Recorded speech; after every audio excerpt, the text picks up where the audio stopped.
2025년 12월 6일 오늘의 묵상. 작고 초라한 베들레헴, 위대한 역사의 시작. 사랑하는 성도 여러분, 한 주간의 치열했던 삶의 현장을 갈무리하고 주일을 준비하는 복된 토요일 아침이 밝았습니다. 2025년 12월 6일, 오늘도 하나님의 크신 은혜가 여러분의 가정과 심령에 가득하기를 소망합니다. 세상은 언제나 크고 화려한 것을 주목합니다. 더 높은 빌딩, 더 많은 재산, 더 큰 성공이 행복의 척도라고 말합니다. 그래서 우리는 때로 남들보다 작아 보이는 내 모습, 초라해 보이는 내 환경 때문에 낙심하고 위축되기도 합니다. 나 같은 사람이 무엇을 할 수 있을까? 내 인생은 너무 보잘것없어라고 한탄할 때도 있습니다. 그러나 성도 여러분, 하나님의 계산법은 세상과 다릅니다. 하나님은 가장 작은 자를 들어 가장 큰 일을 행하시며 가장 약한 자를 통해 강한 자를 부끄럽게 하시는 역절의 명수이십니다.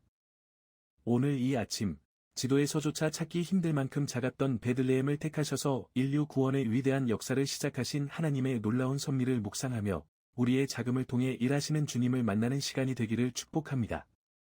오늘 우리에게 주시는 하나님의 말씀은 미가 5장 2절입니다. 베들레헴 에브라다야 너는 유다 족속 중에 작을지라도 이스라엘을 다스릴 자가 내게서 내게로 나올 것이라 그의 근본은 산고에 영원에 있느니라. 오늘 우리가 함께 묵상할 말씀은 구약의 선지자 미가의 예언입니다.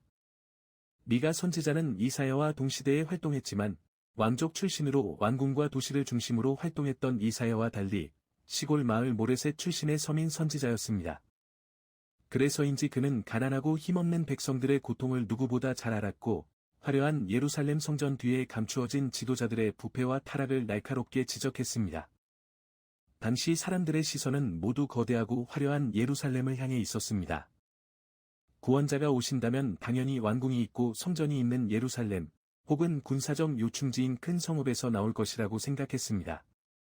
그것이 세상의 상식이었습니다. 그러나 하나님은 미가 선지자의 입을 통해 인간의 상식을 완전히 뒤엎는 충격적인 예언을 하십니다. 메시아가 태어날 곳은 화려한 도성 예루살렘이 아니라 유다 고을 중에서도 너무 작아서 행정구역의 명단에도 제대로 끼지 못했던 아주 작은 마을, 베들레헴이라는 것입니다. 하나님은 왜 하필 베들레헴을 택하셨을까요? 베들레헴의 원래 이름은 베이트 레헴입니다. 히브리어로 베이트는 집을 뜻하고 레헴은 방, 즉 떡을 뜻합니다. 합치면 빵집, 떡집이라는 뜻입니다. 그리고 뒤에 붙은 에브라다는 풍성한 열매라는 뜻을 가지고 있습니다. 이 작은 마을의 이름 속에 예수님이 오신 목적이 고스란히 담겨 있습니다. 예수님은 화려한 왕좌에 앉아 군림하기 위해 오신 것이 아니라 굶주린 영혼들에게 생명을 주는 생명의 떡으로 오셨습니다. 가장 낮은 곳, 가장 평범한 사람들의 식탁 위에 놓이는 빵처럼 누구나 먹고 생명을 얻을 수 있는 친근하고 겸손한 모습으로 오신 것입니다. 유대인의 지혜서인 미드라시에서는 이 구절을 이렇게 해석합니다. 왜 메시아는 베들레헴에서 나오시는가? 다윗 왕이 거기서 났기 때문이다. 하나님은 처음과 끝을 같게 하신다. 목동이었던 다윗을 들어 왕으로 삼으셨듯이 가장 낮은 곳에서 오시는 이를 통해 가장 높은 구원을 이루려 하십니다. 본문에서 너는 유다 족속 중에 작을지라도라는 말씀은 우리에게 깊은 위로를 줍니다.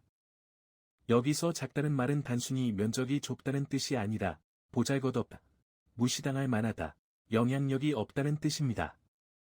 당시 베들레헴은 사람들의 안중에도 없던 변두리 시골이었습니다. 그러나 하나님은 그 작음을 보신 것이 아니라 그 안에 담길 위대함을 보셨습니다. 이것이 하나님의 선택 방식입니다. 하나님은 스스로 크다고 여기는 자, 교만한 자, 자기 힘을 의지하는 자를 사용하지 않으십니다. 도리어 나는 작습니다. 나는 부족합니다라고 고백하는 겸손한 자, 세상이 주목하지 않는 변방의 사람을 택하셔서 하나님의 위대한 역사를 써 내려가십니다. 사무엘 선지자가 이새의 아들들 중에서 왕을 뽑을 때를 기억해 보십시오. 그는 키가 크고 잘생긴 엘리압을 보고 감탄했습니다. 그러나 하나님은 내가 보는 것은 사람과 같지 아니하니 사람은 외모를 보거니와 나 여호와는 중심을 보느니라 하시며 들판에서 양을 치던 막내 다윗, 베들레헴의 목동을 택하셨습니다. 하나님은 세상의 스펙이 아니라 그 중심에 하나님을 향한 순수한 사랑이 있는지를 보십니다. 그 베들레헴의 영성이 바로 예수님께로 이어진 것입니다.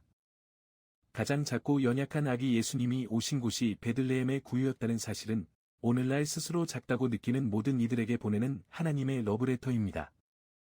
오늘 본문이 후반부는 더욱 놀라운 신비를 선포합니다. 그의 근본은 상고에 영원에 있느니라. 베들레헴에서 태어날 아기는 겉보기에는 핏덩이 같은 연약한 아기이지만 그의 기원은 시간이 시작되기도 전 태초의 영원 속에 있다는 것입니다. 이것은 예수님의 선제성, 즉 예수님이 창조주 하나님이심을 선포하는 웅장한 말씀입니다. 상고에 있다는 말은 단순히 오래되었다는 뜻이 아니라 인간의 역사를 초월하여 계신다는 뜻입니다.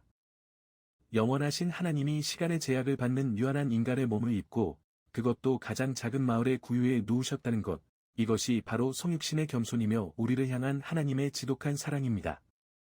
우주보다 크신 분이 먼지보다 작은 우리를 구원하기 위해 스스로 작아지신 사건, 그것이 바로 크리스마스입니다.